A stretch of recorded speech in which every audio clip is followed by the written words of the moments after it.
sense. I loved the show, and I felt like even back then, it talked about a lot of subjects that were really important back then, but sadly, I feel like still resonate now. Yeah.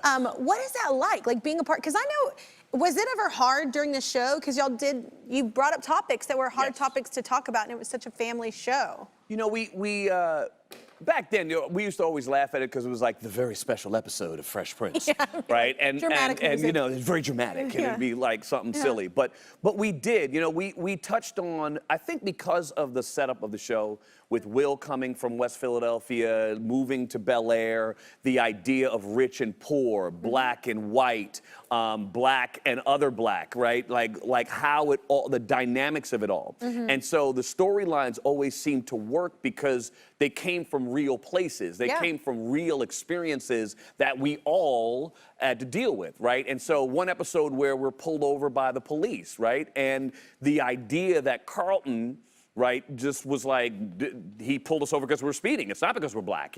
He treated us this way because he understood right and wrong. That's all he knew. And so you could touch on these subjects without really being preachy and really saying, this is how it is. You know, and I've heard Will say this many times. It's like, you know, police brutality didn't just start, it's just being filmed. Yeah, I was gonna say, I've heard people say that a lot. It's been filmed now, It's just being filmed. That's the difference. This has always been happening. And so, and by the way, my dad's a cop. My grandmother was a cop. So I come from law enforcement, but there's a reality. There are good cops and there are bad cops. There are cops that do the right thing and there are cops that don't do the right thing, just like all people.